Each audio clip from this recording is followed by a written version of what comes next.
to the comic shop. I'll let you read about Cyclops. I'll have you spending all you got. Rabbit just looking hot. Dixon.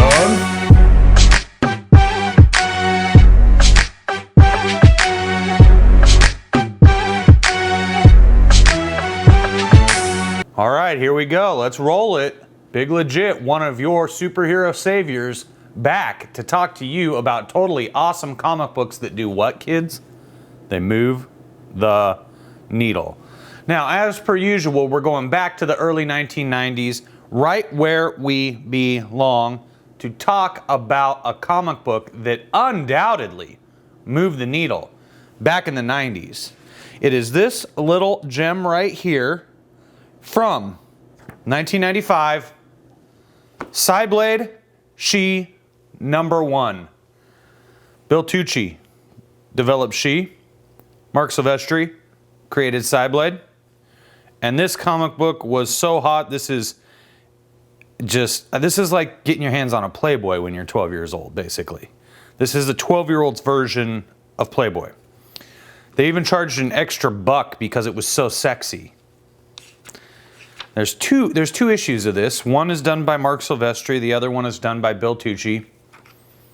And it opens just absolutely fantastic. She has been captured, she's strung up, she's chained up. Looks like there's a ninja upside down with her. Oh my God, they're falling off of a building. Isn't that awesome? Look at that. This is why I read comics, is because of pages just like this right here. So these ninjas, you know, she's just decapitating them literally, which is awesome, just heads flying. And it turns out we're watching it on a monitor in Cyberdata, which, if you're familiar with Marc Silvestri's Top Cow universe, Cyberdata is the main villains in the Cyberforce series, which is what Cyblade is from. So, basically we have Shi's enemy, who would be Mr. Arashi. He's basically paying Mr. Later to take care of Shi for him. And here we see this here. This is the man, Mr. Arashi. This is Mr. Later. So they're going to send some shock troops after her. But anyways, we flash forward to New York, and this is another just absolutely fantastic piece of imagery here. Let me pull that up a little bit more so you can see. So, you know, you got two kids, the heels, they bonk, the butt, car crash, and there's Dominique, aka Cyblade, walking down the street, and all the men's heads are turning. This really reminds me of New Wave cinema from France in the 70s. I wish I could recall the movie. It wasn't... I think it might have... Was it Babette's Feast? Don't quote me. Sorry, guys. If you're into film and you can stomach black and white foreign films, you know, look into the New Wave. But this does really... This masculinity shown right here is the real world. Right now we're in some sort of Never land where everything is backwards. But this is the way reality looked for the first 10,000 years of man's existence, minus the car and the eyeglasses and the miniskirts. Attractive woman walks by, men's heads turn. That's the way it's supposed to be. That's how you know you're heterosexual, right there. That's how you know. When you look at this and you get a tingly feeling, yeah, that means you're doing something right. So anyways, so Dominique is just happy to be on vacation, and she's decided to, you know, go pick up some artwork, and so she goes to see her friend Anna. And it turns out, oh, who is Anna? Anna is Shi. Anna runs this art gallery. And what happens as soon as she gets there? Shock troops, and probably the best looking shock troops I have ever seen in a Marc Silvestri comic. They're very demonic. I love the horns. I really love the horns. They look fantastic. So they jump in, and both these dames are ready to fight because these dames don't back down. They're like the Scarlett Johansson of comic book world. So anyways, she obviously does this beautiful split leg thing. You know, it makes you hate ink, doesn't it? Just, you know. Who did this ink? Bat did the inks. Damn you, Bat. Damn you. So anyways, these girls are just going to basically take out all these demonic-looking shock troops. And they pretty much do, but then it happens. She gets electrocuted. This is Cyblade gets electrocuted, falls down, and they steal her. Anna. Her real name is Anna, her secret identity. Yeah, that's not doing much for me.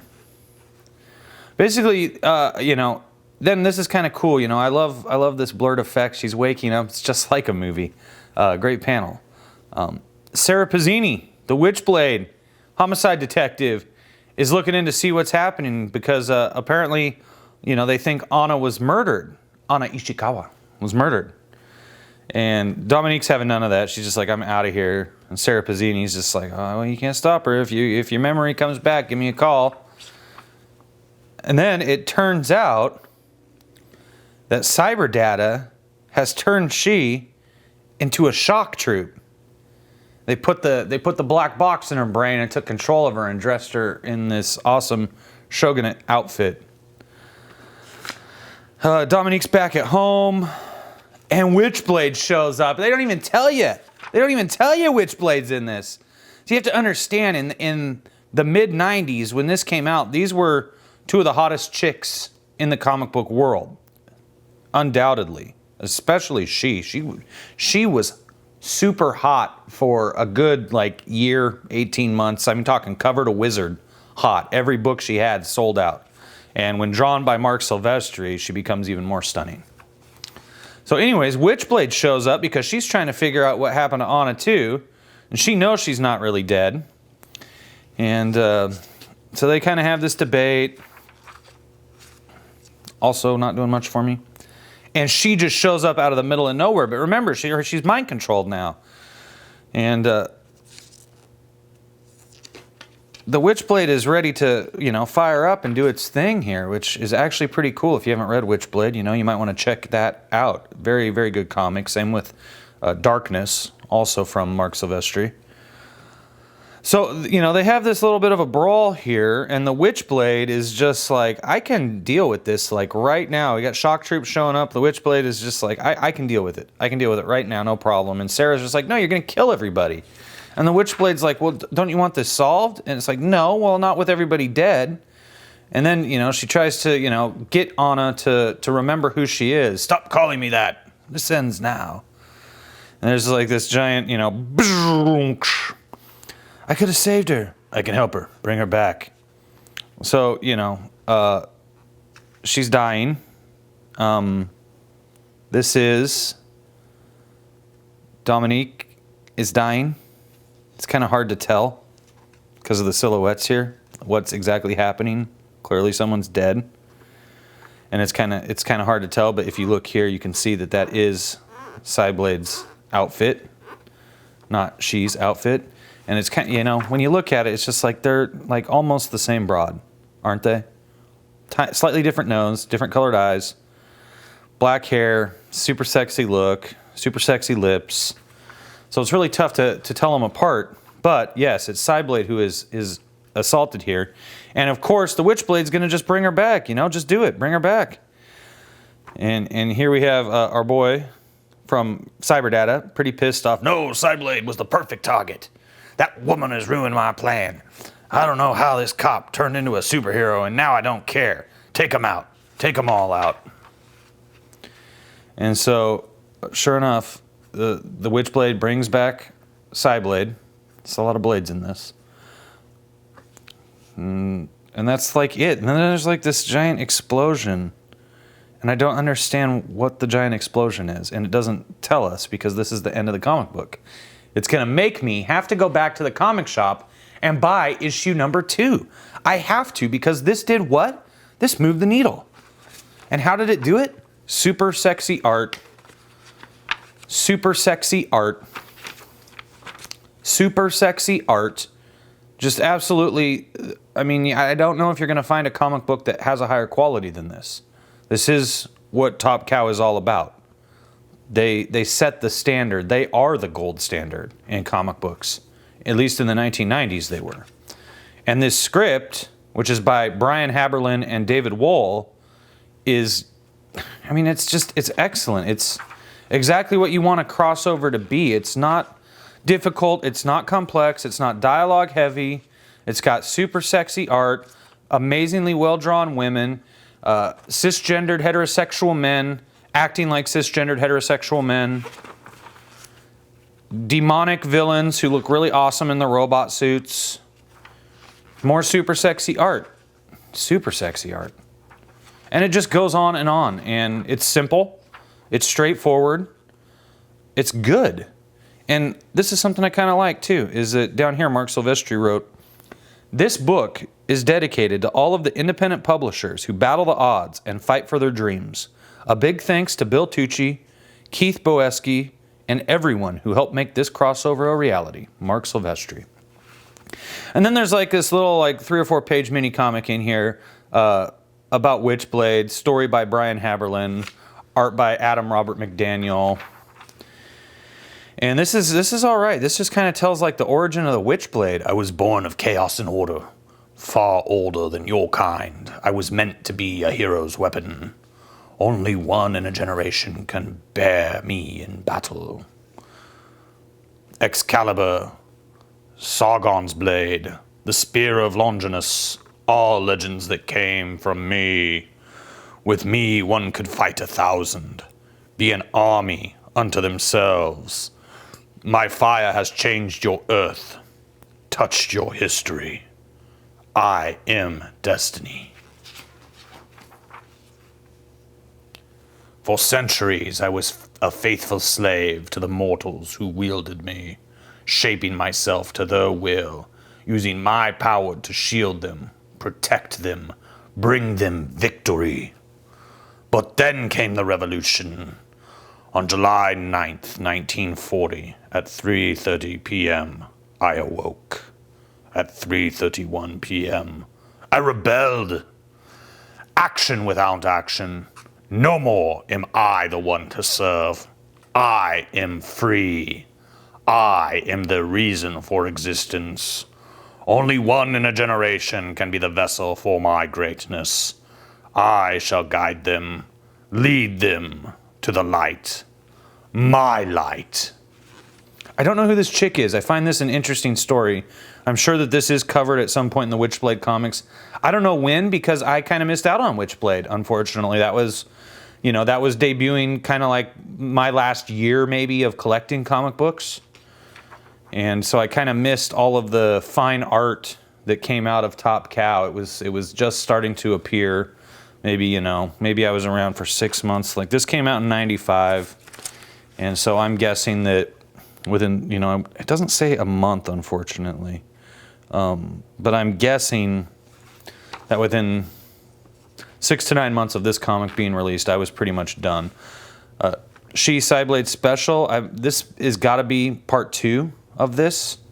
I don't know why Cerebus is in it. I don't care. Nothing personal, just this doesn't match to me. It doesn't make sense to me. But they are definitely, you can see how popular they were because you see Golden Apple is presenting Marc Silvestri and Bill Tucci in person together, signing special editions of these comic books that they did. That's how hot this was. Power beyond belief.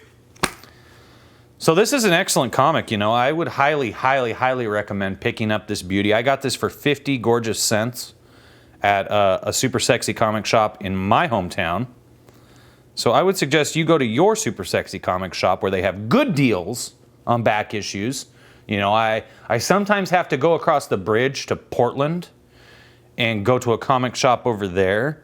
But I will tell you that the prices there are marked up so much. Like this would have probably cost me $4 at a comic shop in Portland that I sometimes have to go to when I can't find it at my own comic shop. Whereas at my own comic shop, this is 50 cents. And so it's a deal. And everything I do on this channel is pretty much a 50-cent comic book. Short of 10 that I had to pick up in Portland because I couldn't find them at my comic shop. But really, they were $1 to $3 a piece at the other comic shop. And that's ridiculous when compared to a 50-cent comic. You cross the Columbia River and all of a sudden things get jacked up 600%. But whatever. This comic is excellent. This comic does move the needle because it features sexy women who are tough yet still feminine. It doesn't make men look stupid. It actually, and when it does make men look stupid, it does it in a way that makes sense, which is two men, bonking their heads together because they're too busy staring at the sexiest chick walking down the street. Cars crashing, because these things happen. Even though there are people in our society that like to pretend this isn't what happens. This is what happens. So, great comic. Thank you, Marc Silvestri. Thank you, Bill Tucci. Thank you, Bat, for the glorious inks. You did a great job on this too. And I cannot say enough good about this comic. I cannot wait to pick up part 2 just to see how this little story ends. It's not some earth-shattering crossover event. It's simple, it's straightforward, it's direct. It's what you want in a crossover. The hype was in the fans. The fans hyped it. They didn't have to hype it. The fans hyped it because it's the two sexiest chicks in comics that year getting together. So you don't have to, make me buy 18 issues of a comic book like we're in the Infinity War here just to get like a little story. It's just a good little story and it's worth your money. So check it out. It totally did what? It #moved the needle. It made a lot of money. It made fans pick it up off the shelf and say, whoa, let me look. And they look and they're, whoa. Oh, whoa, I'm buying this comic. This looks cool. Whoa, wow. This artist, this is it. This is what you do back in the day. You don't get to do it as much anymore. I actually was at the comic shop the other day and I walked and looked at all the new releases because I have yet to do a new comic book on this channel. I don't review new comic books. At least I don't yet. And honest to God, they have 150 new comics on the shelves. And there were only 3 covers that popped out at me and made me want to open them and look inside and see what they had to really offer. And that is friggin' pathetic. To think about that. 150 comics on the shelf. And only 3 popped out and made you want to reach for them and grab them. And that's the problem, because when I was a kid, it was all the comics. Every comic was designed. The cover was designed to catch your eye and make you want to open it up and find out more. Just like this does, with super sexy, feminine women who can still kick ass. They don't have to, these two women, they don't have to pretend that they are equals with men, because they are equals with men. And I like to caress their faces gently like that. Look at you girls, you're so beautiful. And that's what I miss, is women who could be feminine, yet still tough, and they've moved away from that. It seems like with each year we inch further and further away from women being allowed to be sexy and objects of desire while still being independent and intelligent and tough, badass, whatever you want to call it. We've jumped the shark with tough girls, and we've gone from super sexy, feminine, tough chicks to like, is Scarlett Johansson a lesbian? Or is it that she just smokes too many cigarettes and so she's starting to sound that way? You tell me in the comments below. You tell me which of these chicks is sexier in the comments below. You tell me if this video made you want to pick up Cyblade Shi #1 and #2 at your local comic shop. Go ahead and hit the like. We need a thumbs up on this video real bad. A thumbs up on this video. We need all of you watching to subscribe. I'm not going to tell you to hit the ding dong. That's up to you. If you want to hit that ding dong, that's up to you. But I guarantee you, I'm going to be back with another awesome comic very soon. And unfortunately, this is, well, I hate to tell you guys this, but this is the end of Marc Silvestri Appreciation Week here on Testosterone Overload. I'm out of Silvestri comics that I can just do on their own right now. I'm sure I'll be back to a comic shop, so once again, let me just flash these sexy images at you so you realize why I appreciate Marc Silvestri. How could you not appreciate Marc Silvestri? Look at that art. Look at that. How could you not appreciate Marc Silvestri? How could you not appreciate Marc Silvestri? I'm going to my favorite though. Let me just leave it with you again. I love this image. I really love this image. But this one where they're falling off the building, I think, is absolutely awesome. It reminds me of Ninja Turtles. It's like Shi is fighting the Foot Clan, and that's cool to me. So anyways, I'm out. I hope you did all the things I asked. I hope you commented. I hope you liked. I hope you subscribed. I hope you hit the ding dong too, to be honest. That's it. See you next time on another totally awesome comic book review from Testosterone Overload.